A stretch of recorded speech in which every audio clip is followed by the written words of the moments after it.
Akhir-akhir ini, investasi emas lagi ramai banget dibahas. Setiap harga emas naik atau turun, pasti langsung jadi topik yang nggak ada habisnya. Bahkan, nggak sedikit yang ikut-ikutan beli emas karena melihat harganya sempet naik terus. Harapannya sih bisa untung dalam waktu yang singkat.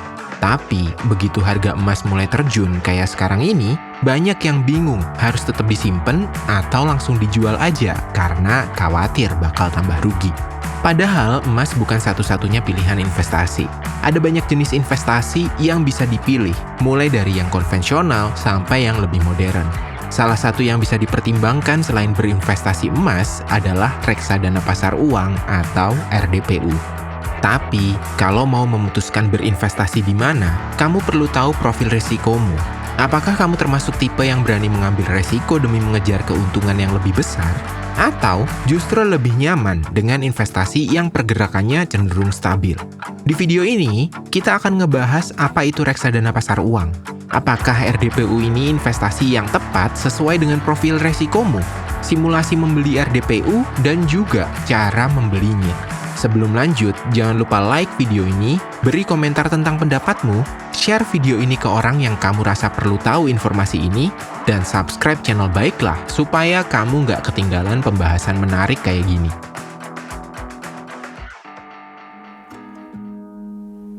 Mari kita bahas dulu tentang reksadana pasar uang atau RDPU.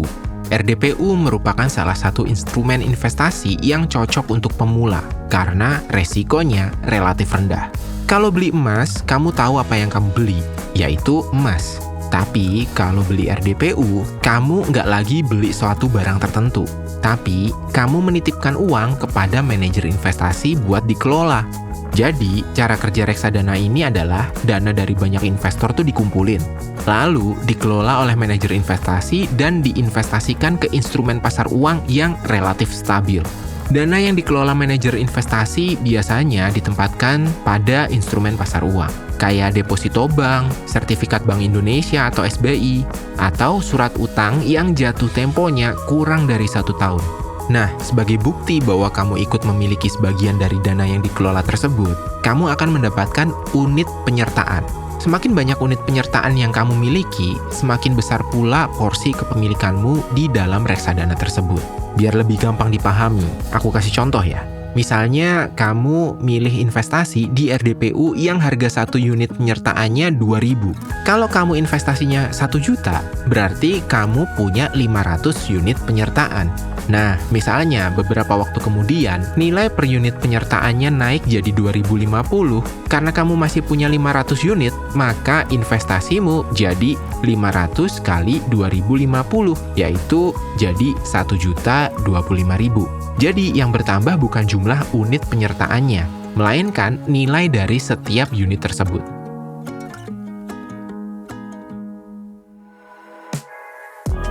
Emas dan reksadana pasar uang. Keduanya adalah instrumen investasi dengan tingkat resiko yang rendah.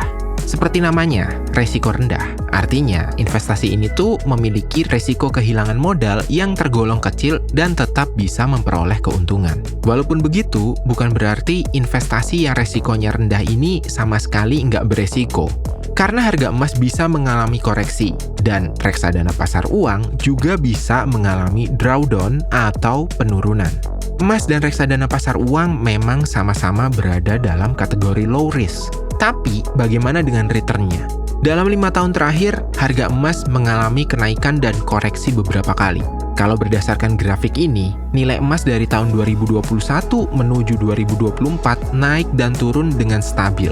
Namun setelah itu, harganya mengalami kenaikan yang cukup cepat sejak awal 2024 hingga awal 2026.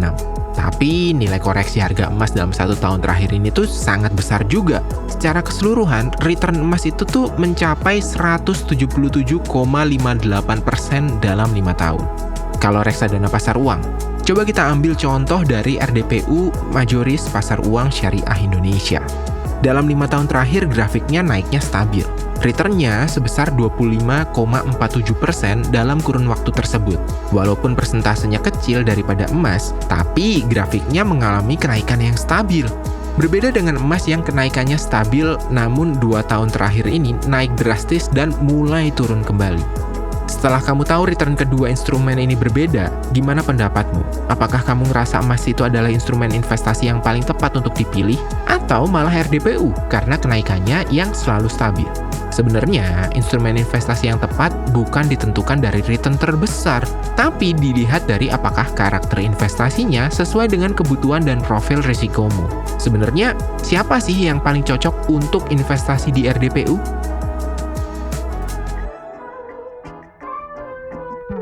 Jadi, siapa ya yang paling cocok untuk investasi di RDPU? Kalau kamu termasuk orang yang lebih mementingkan keamanan dana dibandingkan mengejar keuntungan yang tinggi, kemungkinan kamu memiliki profil resiko yang konservatif. Investor dengan profil resiko ini tuh pengen uangnya tetap berkembang, tapi nggak nyaman kalau nilai investasinya tuh naik turun terlalu tajam.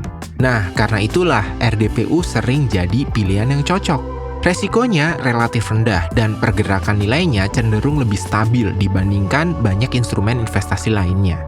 RDPU juga cocok buat investor pemula yang baru mulai belajar investasi.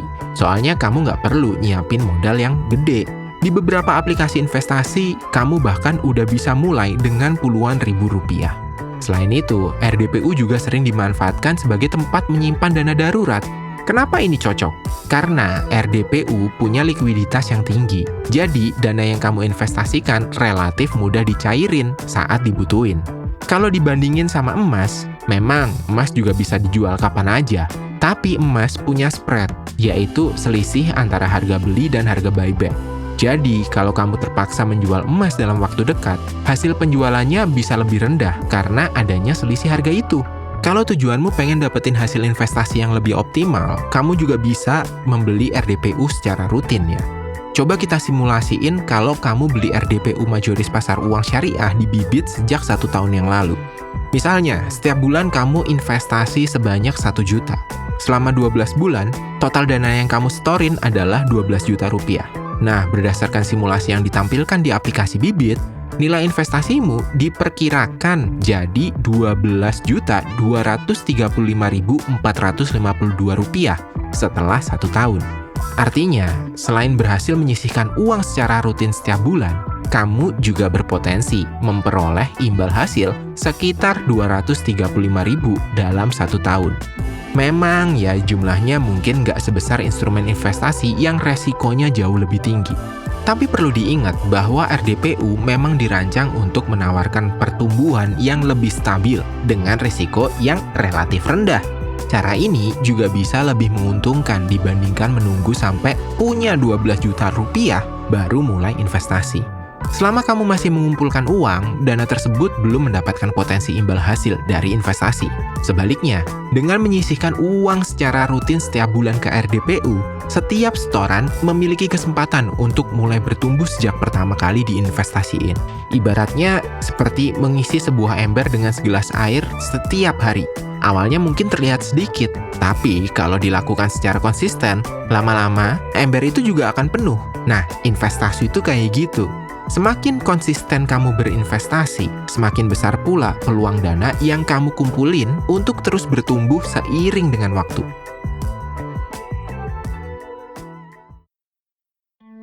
Nah, setelah tahu apa itu RDPU dan siapa aja yang cocok berinvestasi di dalamnya, mungkin sekarang muncul pertanyaan, kalau mau beli RDPU, belinya di mana? Kalau emas bisa dibeli di butik emas, Antam, Pegadaian, atau berbagai aplikasi investasi digital. Nah, kalau RDPU nggak dijual dalam bentuk fisik. Kamu bisa membelinya secara online melalui berbagai aplikasi investasi maupun beberapa bank yang nyediain layanan reksadana.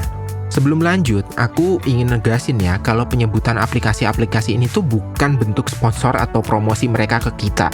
Ini cuma contoh platform yang memang menyediakan produk reksadana pasar uang. Beberapa di antaranya kayak Bibit, Bareksa, Ajaib, iPod, Peluang, dan beberapa aplikasi perbankan. Kalau kamu mau beli RDPU, ini yang perlu diperhatiin. Yang pertama, lihat yield atau potensi imbal hasilnya. Yield bisa memberikan gambaran mengenai potensi keuntungan yang mungkin diperoleh. Tapi ingat, angka ini bukan jaminan. Jadi, jangan langsung memilih produk cuman karena yield-nya yang paling tinggi. Yang kedua, perhatiin drawdown. Drawdown menunjukkan seberapa besar penurunan nilai investasi yang pernah terjadi. Semakin kecil drawdown, biasanya pergerakan investasinya juga semakin stabil. Yang ketiga, cek juga AUM atau Asset Under Management, atau total dana yang dikelola oleh produk tersebut. AUM yang besar seringkali menunjukkan bahwa produk tersebut dipercaya sama banyak investor. Meski begitu, AUM yang besar bukan berarti produknya pasti lebih baik. Jadi, tetap lihat indikator lainnya juga ya. Yang keempat, lihat siapa manajer investasinya. Pilih produk yang dikelola sama manajer investasi dengan reputasi dan rekam jejak yang baik. Yang terakhir, kamu bisa pilih RDPU berdasarkan top 10-nya. Kalau di Bibit, kamu bisa lihat berdasarkan return, AUM, dan elemen lainnya dalam jangka waktu tertentu. Di awal Agustus 2026, inilah top 10 reksadana pasar uang berdasarkan return tertinggi dalam jangka waktu 1 tahun. Ada Majoris Pasar Uang Indonesia, Afris ada Kas Mutiara, Bahana Liquid Plus, Bahana Liquid Syariah Kelas G, Majoris Pasar Uang Syariah Indonesia, Trim Megah Kas Syariah, Sukor Invest Money Market Fund, Trim Kas 2 Kelas A, BRI Seruni Pasar Uang 3, Dana Mas Rupiah Plus.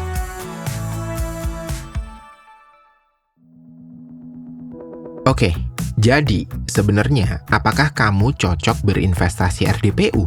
Kalau kamu punya profil resiko konservatif, lebih nyaman dengan investasi yang pergerakannya stabil, baru mulai belajar investasi, atau sedang mencari tempat untuk menyimpan dana darurat, RDPU bisa jadi pilihan yang cocok. Kalau dibandingkan dengan emas, memang return emas dalam 5 tahun terakhir lebih tinggi. Tapi, pergerakan harga emas akhir-akhir ini bisa naik cukup cepat, lalu mengalami koreksi yang cukup dalam. Sementara itu, RDPU memang nggak menawarkan return setinggi emas, tapi pertumbuhannya cenderung lebih stabil. Nah, kalau tujuanmu bukan mengejar keuntungan besar dalam waktu yang singkat, melainkan membangun kebiasaan berinvestasi secara konsisten dengan resiko yang relatif rendah, RDPU layak buat dipertimbangkan. Apalagi, seperti simulasi yang tadi kita lihat, kamu nggak harus menunggu memiliki uang belasan juta rupiah untuk mulai berinvestasi. Dengan menyisihkan dana secara rutin setiap bulan, setiap setoran memiliki kesempatan untuk mulai bertumbuh sejak hari pertama diinvestasikan. Semakin konsisten kamu berinvestasi, semakin besar pula peluang dana yang kamu kumpulkan untuk terus berkembang seiring waktu. Pada akhirnya, nggak ada instrumen investasi yang paling baik untuk semua orang. Yang paling baik adalah instrumen yang sesuai dengan tujuan keuangan, kebutuhan, dan profil resiko masing-masing. Jadi, sebelum memutuskan berinvestasi, kenali dulu tujuanmu, pahami karakter setiap instrumen, lalu pilih yang paling sesuai dengan kebutuhanmu. Semoga setelah menonton video ini, kamu jadi lebih paham apakah RDPU memang sesuai dengan tujuan profil resikomu. Kalau menurutmu video ini bermanfaat, jangan lupa like, komen pendapatmu, share video ini, dan subscribe channel Baiklah. Sampai jumpa di video berikutnya.